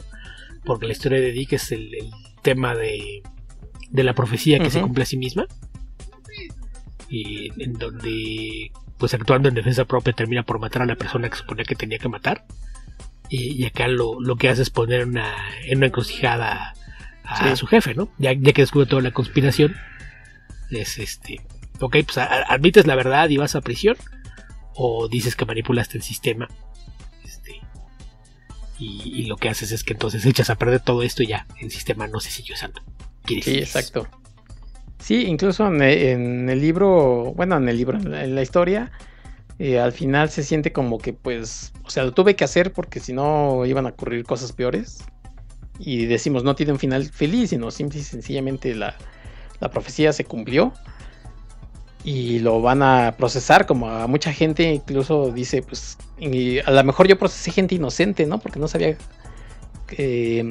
yo que esto funcionaba de tal manera, y bueno, pues ahora tengo que aceptar que a pesar de que fue en defensa propia o defendiendo a lo mejor a más gente, pues lo tengo que aceptar. Y en la película, yo no sé si, por ejemplo, el hecho de que se hubieran quedado con que sí estaba buscando a este hombre que secuestró a su hijo y lo mató y todo lo que eso conlleva, que parece que a lo mejor abusó de él, o sea, muchas cosas. Yo no sé si hubiera sido, por ejemplo, ya al final, ¿no? O sea, matarlo y ya en eso se queda, y al final de la película lo congelan al personaje de Tom Cruise, a Anderton, y en eso se hubiera acabado. Quizás hubiera sido un mejor final, pero pues, como digo yo, se complican más y se meten en que había una conspiración para encumbrar a este personaje de Lamar Burgess, interpretado por Mads von Sydow, y creo que eso hace que a veces la película no solamente lleve esas 2 horas y casi media o 2 horas y 20, lo que dure, sino que dices, ay, como que tuvieron que encajar muchas cosas, ¿no? O sea, digo yo, se complican más de la cuenta. Sí, da muchas vueltas, sobre todo el tercer acto se vuelve demasiado complicado, el tema de la madre de Agatha y la relación que tiene que ver con por qué es tan importante tener un chivo expiatorio, que en este caso elegido fue Anderton, el utilizar la idea de su hijo asesinado como pretexto para poder acusarlo del homicidio y demás. Entonces sí se enredan demasiado, y también eso es lo que hace que a lo mejor no sería tan limpio si no tuviera el final feliz, porque pues te das cuenta que fue diseñada para eso, porque a lo mejor pudo haber terminado igual con él en la prisión, si no lo hubieras enredado tanto, pero le enredas tanto que tenías que buscar cómo resolver eso, que yo soy de la idea de que lo pudiste haber hecho sin necesidad de sacarlo de la cárcel. Sí. O sea, ¿sabes qué? Lo encierras a él, y después es su esposa la que desenreda esto y descubre cómo funciona la conspiración. Que básicamente es lo que pasa, pero necesita al héroe. Ajá, pero no necesita sacarlo. Sí, entonces esa es la diferencia. Entonces, yo creo que el problema es ese, que estaban tan obsesionados con la idea de que le iban a dar un final feliz, que tenían que hallar el modo de desenredar todo lo que enredaron camino. Oye, y también tiene que ver que obviamente sea Tom Cruise el personaje, ¿no? O sea, que es un personaje, creo yo que, como decíamos, de esto de la oscuridad, para Tom Cruise, oscuro lo podría decir yo, sobre todo porque se mete como drogas, y yo no sé cuántas veces haya hecho esto, cuántos personajes tenga así Tom Cruise. A lo mejor, ¿cómo se llama donde sale con Jamie Foxx? El asesino de Colateral. Bueno, pero ahí pues es el villano, ¿no? Ok. Creo que ha sido el único villano que ha hecho, no sé. ¿Qué otro personaje tiene así Tom Cruise que dice uno? En Vanilla Sky a lo mejor sí es medio raro, pero no tanto, ¿no? Pero Vanilla Sky es otro ejemplo de su gran ego, ¿no? Porque cuando ves la versión española, abre los ojos y ves la cicatriz que trae Eduardo Noriega, y lo comparas con el rayoncito que le pusieron en la cara a Tom Cruise, pues sí, creo que hay una diferencia notable. Sí. Pero sí, es que en general, como siempre interpreta a héroes, creo que sí tiene esa imagen como demasiado limpia, y aquí sí hay matices al personaje, ¿no? Sigue siendo el héroe y es el protagonista, pero sí hay matices de que no es alguien completamente bueno o libre de tachas, ¿no? Sí. Y probablemente sí tiene por ahí 2, 3 películas, sobre todo en los inicios de su carrera, ¿no? Porque, por ejemplo, el personaje que hace en Cocktail, pues sí está lejos de ser un personaje perfecto, ¿no? Claro. Pero sí, no está. Rainman, por ejemplo, es alguien muy egoísta. Y en otros casos, pues el personaje de Maverick, pues es alguien muy necio. Y ni hablar estaba chavo y se le decía fácil. Pero pues ya está viejo y se le sigue siendo fácil. Entonces ese no era el pretexto. Pero por ejemplo, el piloto que hacen Days of Thunder es algo muy similar, ¿no? Es algo por el estilo. Otro personaje que tiene que es más bien oscuro es el de Lestat. Bueno, por ejemplo. Sí, pero bueno. Sí, no vamos a hablar de esa adaptación de Entrevista con el Vampiro porque nos vamos a meter también en muchos temas que van completamente por otro lado, pero vamos, sí, es que incluso cuando tienes cosas como Ethan Hunt en Misión Imposible, creo que sí de repente es demasiado limpio para ser un agente secreto espía, ¿no? Entonces tú esperas que tuviera de repente más matices oscuros como lo que tenemos en el Bond contemporáneo, que sí ya lo admiten, es un asesino, ya lo de que es otra cosa, no, es un asesino al servicio del gobierno, ellos sí lo admiten, y en el caso de Ethan Hunt tú esperarías que tuviera también estas áreas grises, ¿no? Motivos cuestionables, y la verdad es que no, han manejado al personaje siempre como que es un ejemplo de lo que es una buena persona, pero sí, creo que tiene algunos papeles donde, en El Último Samurái. Bueno, al principio sí, también es gandallón, pero... O sea, ya hacia después es que es una historia de redención. Sí, claro. Pero cuando empieza sí es un personaje también alcohólico y detestable, claro. Que aparte esa fue muy cerca de Collateral, ¿no? Son muy cercanas. Son muy cercanas, sí. Y la Guerra de los Mundos también pues es un perdedor irresponsable y desobligado. Aunque siempre tiene la solución para todo. Lo cual siempre es un problema, pero Pero sí, vamos, sí hace cosas. ¿Sabes qué otro personaje también es oscuro y sí es malo? ¿Cuál? Y el que hace en Tropic Thunder. Cuando sale con traje de gordo y calva falsa. Se pide a Grossman, pero luego... Bueno, pero ahí es el ejecutivo ¿no? De los estudios. El productor de la película, sí. Sí. Obviamente que el villano tenía que ser el productor. Sí, claro. Pues ahí sí no podía ser bueno, porque pues... No, y además creo que es la única película donde dice hasta groserías por cada 3 palabras, 2 son groserías. Porque es un productor. Así son los productores. Oye, Beto, y que por ahí alguna vez escuché hace no mucho que decía, si hay alguna idea para volver a traer ese personaje en una película, pues dentro, No sé si era broma o no, pero sí, él estuvo muy contento. Sí, porque él se divirtió mucho en el set. Sí. Ese set se ve que era una fiesta. Entre lo que están haciendo él, Robert Downey y Jack Black. Sí. Ahora hacer Tropic Thunder ya no sería tan fácil, ¿no? Pues es que ahí más bien el tema es que Tropic Thunder pues era proyecto de amigos, ¿no? Es un proyecto de Ben Stiller. Entonces le hablo a sus amigos, oigan, quiero hacer esto, ¿lo hacemos? Sí, pero a lo que me refiero, por ejemplo, el personaje de Robert Downey, hoy ya no lo dejarían hacer tan fácil. No. Bueno, pero es que tratándose una sátira, creo que sí lo puede hacer, ¿no? Todavía. Porque justamente lo que está haciendo es burlarse de eso. Tener un actor blanco haciéndose pasar por negro y que aparte está pidiendo un Oscar. Que aparte, no sé si tú te acuerdas, pero cuando empezó la campaña en los estudios a los Oscar después de esa película, el estudio estaba promoviendo la candidatura de Robert Downey para el Oscar como mejor actor de reparto. Sí. Y me acuerdo que en las revistas de cine venía un póster que decía por favor tomen en consideración al tipo que hizo el papel de un tipo que tenía que ser de un tipo negro para seguir trabajando. Algo así. En inglés era The Dude That Plays a Dude That Has to Play a Black Dude. o algo así decía. Era muy divertida, pero vamos, es la clase de película que la podías hacer y yo creo que si no fuera... También algo que permite que seas con la tuya son los nombres involucrados. Claro. O sea, es gente que no solo son estrellas, son taquilleros, sino que es gente muy querida y respetada en Hollywood. Entonces difícilmente alguien les pondría trabas. Y el hecho de que sea una parodia creo que también hace que no haya problema. Si el papel fuera en serio, sí sería un problema mayúsculo. Pero el hecho de que justamente se están burlando de eso, porque aparte hace muchas burlas por el estilo, ¿no? También la idea de que cuando el personaje de Ben Stiller, que es un actor que siempre ha hecho películas de acción pero quiere ganar un Oscar, y decide hacer una película en la clase de un chico con problemas mentales, también es una crítica a otra costumbre bien añeja en Hollywood, que yo insisto en que esa es una queja al Jack de Robin Williams, de ida y de regreso, es O sea, la película es muy dura en la forma en la que critica a Hollywood. Pero insisto, a lo mejor esa clase de película no hay forma de que la hagas si no fueran Ben Stiller, Robert Downey, Jack Black y Tom Cruise.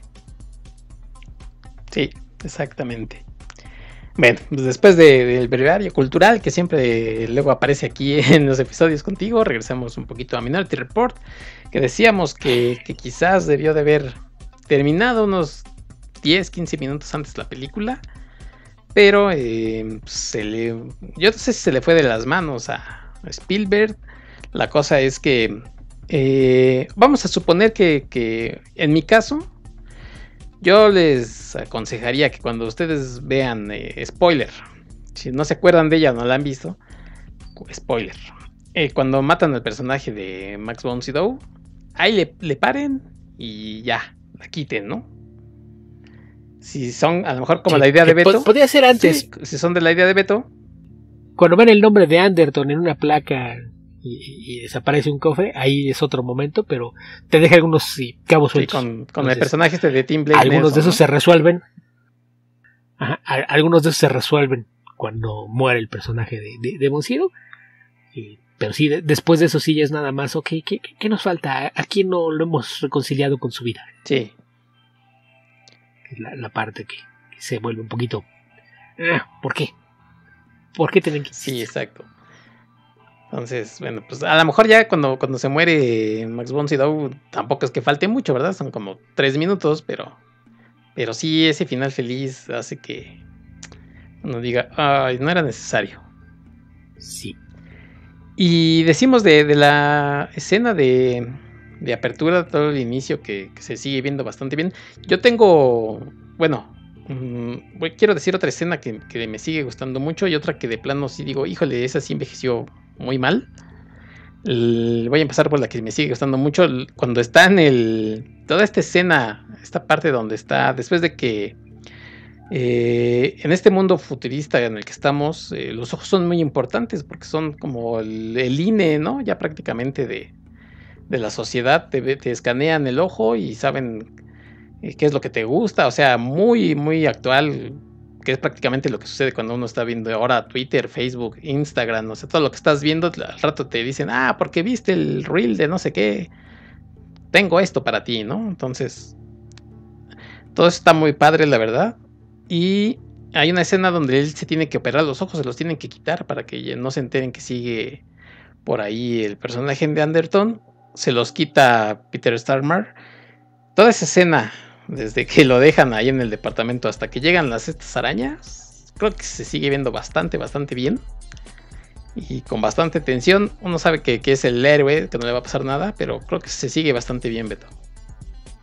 Sí, y que es parte de la paranoia que mencionábamos de la historia de Dick, ¿no? Que es muy parecido a algo que pasa en Total Recall. Que acuerdas que en Total Recall la publicidad que la gente va viendo en la calle va orientada directamente a ellos. Es una de las cosas. Y aquí está el tema de que pues, hay escaneos de tu iris, que es como una huella digital, y lo aprovechan justamente para ver qué estabas viendo y qué has estado haciendo. Pero es esta idea de que siempre hay alguien vigilándote y al tanto de tus movimientos, pues es otra forma de proyectarlo. Y sí, como mencionas, esa es una escena tensa y bastante bien. Sí, la otra, que no sé si te pasó a ti, pero esta pelea que tienen como en una fábrica de autos, a mí me recordó mucho al episodio 2 de Star Wars, cuando están peleando Anakin y Padme en la fábrica de los droides. Incluso hay una parte donde Anakin se queda atorado, ¿no? Ahí en el brazo. Es igualito, yo no sé quién le copió a quién, pero es casi una calca de lo que pasa ahí en el episodio 2. Un poco, sí. Digo, no está mal, está bien esta pelea. La que sí, sabes que ya no me gustó, porque se ve mal esto de los policías que andan volando con su mochila. Ahí sí se ven muy colgados. Creo que era una época en la que hoy se usan muchas grúas y cables diferentes. Incluso gente pantalla azul, gente vestida de azul que está ayudando a los actores. Pero ahí cuando están volando se ven muy colgados. Creo que sí, ese sí ha envejecido mucho. Que ahí también muchas veces tiene que ver hasta con los actores que tienes, ¿no? Que a veces si no es gente que está acostumbrada a trabajar en alambres, te das cuenta por el lenguaje corporal, ¿no? Es muy evidente que están colgados y no volando. Y hay actores que lo hacen muy bien. Por ejemplo, en el cine oriental, que trabaja con mucho menos presupuesto, creo que sí te das cuenta de que en las películas de artes marciales los actores están mucho más acostumbrados a trabajar con los alambres y no se siente esa... No sé, creo que lo que pasa con eso es que los ves muy tiesos, ¿no? Y te queda claro que no saben que está volando, saben que sabe que está colgando un alambre y que si se rompe se va a matar. Sí, se ven muy Lo que me recuerda a Halle Berry volando como Storm en X-Men, que tiene un pánico en la cara. Sí, no se vaya a romper esto. No puedes relajarte tantito. Y luego ves a Ian McKellen levitando con agua y dices, sí, creo que existe una diferencia en talento actoral y saber relajarse mientras estás colgado en una grúa. Creo que se nota. Creo que tiene mucho que ver con eso, que el lenguaje corporal se ven tiesos. Y es donde te das cuenta de que era gente colgada y no acostumbrada a colgar de algo. Y la otra escena que ha envejecido, pero porque ahora uno ve a Tom Cruise, a pesar de que ya tiene 60 y tantos, pero los últimos 10 años nos acostumbró que brincaba entre helicópteros, se colgaba de edificios, se rompía las piernas, lo que sea. Es esa donde anda brincando entre estos carros. Pues se ve muy falsa también. Pero digo, porque tiene que ver que también Tom Cruise nos ha acostumbrado ahora que hace sus propios stunts, ¿no? Entonces... Sí, es que yo creo que volteó a ver esa y dijo, ¿por qué esto se ve tan mal? ¿Por qué no funciona?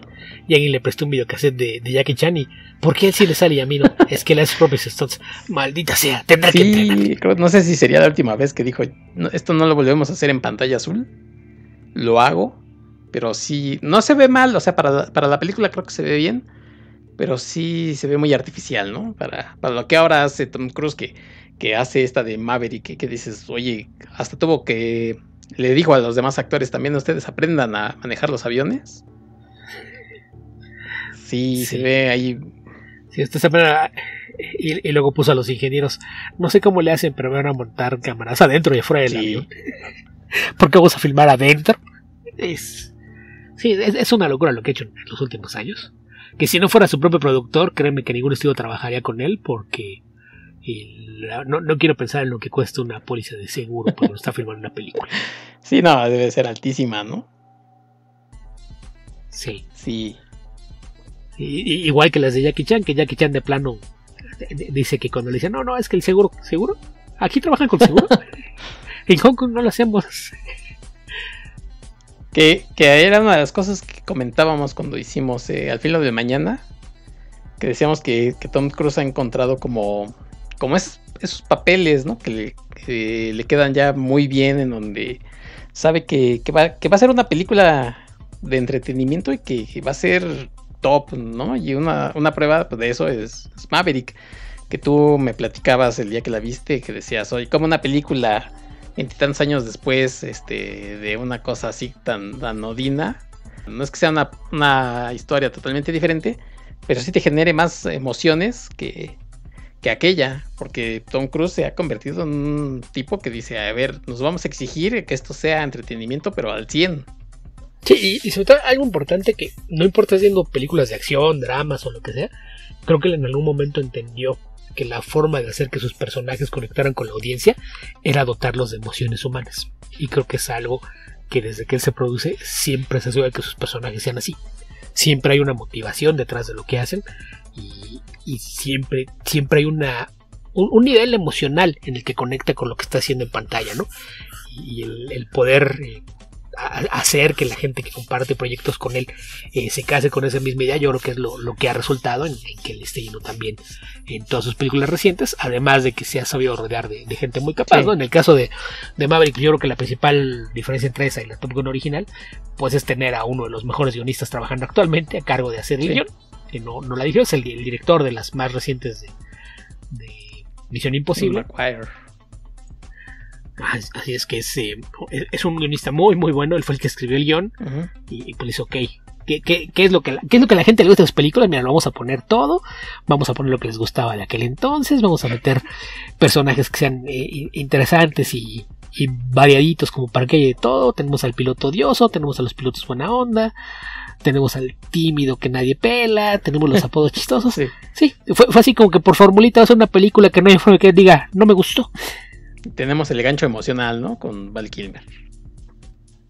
Sí, Además. todo le salió bien ahí. Y yo creo que en Minority Report es ese Tom Cruise que está empezando a hacer que las cosas funcionen bien. Y bueno, pues obviamente con Steven Spielberg, ¿no? Que creo yo que después de 20 años sigue siendo una película entretenida. No sé qué tan buena. Yo creo que buena. Que nuestra queja es ese final. Y bueno, cada quien ya tiene su opinión sobre dónde pudo haber terminado, ¿no? Pero sí, si le quitamos el final feliz, eleva más puntos en la película. Y Sobre todo si estás familiarizado con el trabajo de Philip K. Dick, sí, ¿no? Que a lo mejor si la película fuera una historia original, a lo mejor no molestaría, ¿no? Pero el saber que las historias de Dick no tenían finales felices y que en particular Minority Report no lo tiene, creo que es lo que te hace de repente verla como, híjole, aquí hay algo que no checa. sí. Armando Saldaña siempre dice que los ejecutivos de los estudios siempre piden un final feliz para la gente de Estados Unidos. Entonces, pues Steven Spielberg también es ese tipo de director, ¿no? Que es lo que mencionábamos al principio, que siempre quiere dejar como un buen sabor de boca. Y a veces se le va de las manos, ¿no? En algunas películas no es tan necesario, pero bueno, pues sabemos que me decías tú que es su firma de Steven Spielberg. Sí, como que no importa de qué se trate la película, los últimos 10 o 15 minutos es el final feliz que se siente forzado, que es lo mismo que pasa en inteligencia artificial. Sí. La película es relativamente oscura y los últimos 10 o 15 minutos acaban con esa percepción en 3 pinceladas, y es algo muy similar a lo que pasa aquí en Minority Report. Que digo, a lo mejor si le das algunos twists a lo que sea con la historia, la puedes cerrar antes y no darle el final feliz, o podrías haberle dado un final más ambiguo, pero sí de repente se siente como que las cosas caen con demasiada facilidad en su lugar para que tenga un final feliz, y eso es lo que para mí mina el resultado final, sin que eso signifique que es una mala película. Pero la verdad es que está muy bien hecha. Mencionábamos que algo que aprendió Tom Cruise es a que es importante el nivel emocional de sus personajes, y muy probablemente esta fue una de las películas donde aprendió eso, porque algo que siempre ha hecho bien Spielberg es eso, manejar el nivel emocional en el que desarrolla los personajes, que siempre ha sido una de las fortalezas en sus películas. Y muy probablemente aquí fue donde Cruise aprendió mucho de eso y después lo puso en práctica una vez que se convirtió ya en productor de sus propios proyectos. Sí, ahorita pensaba, por ejemplo, en Jurassic Park, ¿no? Y ese final feliz, no sé qué tan feliz, pero donde van en el helicóptero ya y los niños, muy contentos con el doctor, que ya se me olvidó cómo se llama, y aparecen los pelícanos volando, ¿no? Y la musiquita de John Williams, que precisamente le hace la música también de Minority Report. Haciendo tararán, tan, tan, tararán. O sea, no me digas que no sabes qué tan feliz, porque había que recordar que el Dr. Malcolm no sobrevive a la novela. Pues por eso no te gusta la adaptación. Te digo, ahí el problema es ese, que a lo mejor la película lo hubiera disfrutado mucho más si no hubiera leído el libro antes. Sí, seguramente, porque yo leí el libro mucho. Y yo creo que el personaje de Malcolm creo que sí lo cambian demasiado. Y me gusta mucho el personaje de Malcolm en la novela, y aunque me gusta el trabajo de Jeff Goldblum, sí es algo completamente distinto. Entonces, insisto, eso ya es percepción mía. La película es muy entretenida, pero yo tengo problemas por la relación que yo tenía con la historia. No, incluso el personaje del abuelito, ¿cómo se llama? Sí, también en el libro es un desgraciado, ¿no? Y acá lo dulcifican más porque pues, es el abuelito, pues como creen. Sí. Es el abuelo. Pero bueno, también ya es meternos en otras cosas. Y bueno, pues ahí está y ni hablar de la niña que la como dice, es un sistema Unix, yo uso uno igual en la escuela. Y decide hackear. Sí, bueno. Eran muy inteligentes los chamacos estos. Sí. Y el 99% de la audiencia, ¿Unix? ¿Qué es eso? Y además en el libro creo que el mayor es el niño y la niña creo que tiene como 2 diálogos. Y bueno, en fin. Uh-huh. Pero sí tiene que ver mucho eso, ¿no? De en qué momento lees la historia. Sí, sobre todo cuando hay cambios. Si la historia es más fiel, generalmente no te importa cuál hayas visto o leído antes. Pero cuando hay cambios, sí, a veces dependerá de con cuál te familiarizaste primero y qué impresión tienes de ella. Entonces, cuando es un libro que te gusta mucho y la película hace cambios, generalmente no vas a estar de acuerdo. A lo mejor si los cambios son para bien, no tienes ese problema. Si viste primero la película, después lees el libro, pues mira, son distintos y aprendes a apreciar las dos cosas. Pero sí depende mucho de con cuál hayas conectado primero y qué impresión tengas. Sí, y por eso aquí les recomendamos que si tienen oportunidad de leer el cuento de Philip K. Dick, pues lo hagan. Si hace mucho que no ven la película, para que tengan las dos opciones. Si la vieron recientemente, bueno, pues ahora lean la historia corta y ustedes sacarán sus conclusiones, ¿no? No necesariamente cuál es mejor, pero sí con qué es lo que se quedan de cada una de las historias, ¿no? Del original y la adaptación. Y yo por lo menos digo que vale mucho la pena ver Minority Report como entretenimiento. Ya cada quien dirá qué tan buena es la película. Sí, que insisto, la película a nivel técnico no le puedes poner pero. Aparte, si no me recuerdo, es en las que todavía Janusz Kaminski era el cinematógrafo de cabecera de Spielberg. Y todo el trabajo de manejo de cámaras es muy bueno, ¿no? La secuencia de las arañas, creo que la forma en la que está filmada, desde la toma abierta, el edificio. Van a empezar a actuar el edificio, hasta el último momento, ¿no? Cuando él está en la tina llena de hielo y la última araña va para afuera y se detiene. Entonces el trabajo de dirección, de cinematografía, los efectos con todo que tenemos de 20 años, creo que está muy bien hecha. Insisto, es una buena película, pero mi pero es con la forma de interpretar la historia de Dick. Entonces, a lo mejor ahí estoy en la minoría, a lo mejor a la mayoría de la gente le gusta bastante más que a mí, pero esa es la razón por la que yo no la tengo en tan alta estima como al parecer pasa con la mayoría de la gente que la ha visto y de los críticos. Bueno, pues ese es el reporte de la minoría de Beto sobre Minority Report. Aquí es ¿Cómo era qué? la película?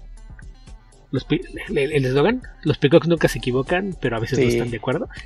Aquí hagan de cuenta que es eso. Yo soy el que no está de acuerdo, el que pone no me parece que eso vaya a pasar. Soy yo el que siempre lleva. No, qué raro. Sí, la verdad es que sí. Bueno, pues ahí está el comentario de Minority Report en este episodio 99 de la ciencia y la ficción. Ya prácticamente para despedirnos de este programa. Y Beto, como siempre, yo te quiero agradecer que hayas venido a platicar otra vez de Tom Cruise, de Steven Spielberg, de película de Philip K. Dick. Y bueno, pues pedirte que nos digas dónde más andas para que la gente te escuche. Bueno, pues generalmente en podcast me dedico más a hablar de cómics, cosa que hago cada semana en Comicverso, proyecto de colaboro con el chileno Esteban Pedreros y que nos encuentran en comicverso.org o en su plataforma de podcast favorita, así como Podcast Comicverso. Por ahí seguramente nos pueden encontrar. Aparte de eso, colaboro de forma semi-regular en el poderoso podcast Comicase, proyecto alterno de la revista Comicase, un único medio impreso en México dedicado a los cómics, donde los temas son más o lo mismo, son mayormente los cómics y sus adaptaciones a otros medios.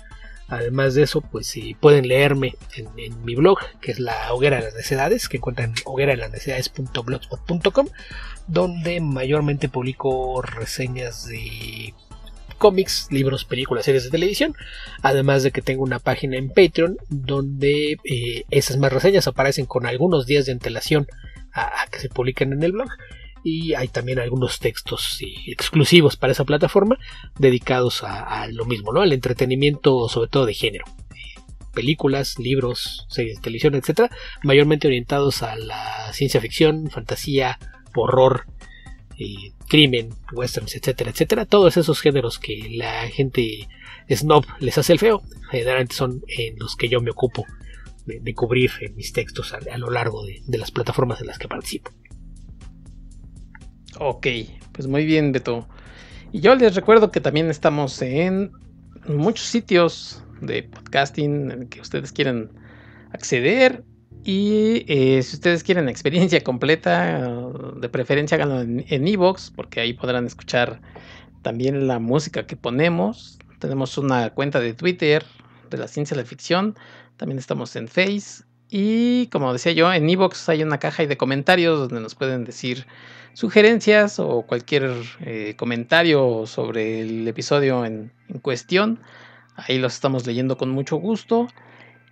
Y Beto, yo particularmente te quiero agradecer otra vez por todo el tiempo que le has dado a de la ciencia y la ficción en estos 99 episodios que tú has sido con quien más he grabado. Te agradezco mucho. Yo sé que a veces, bueno, pues tu tiempo es poco, pero a veces tienes que volver a ver una película o leer algún cuentito o lo que sea.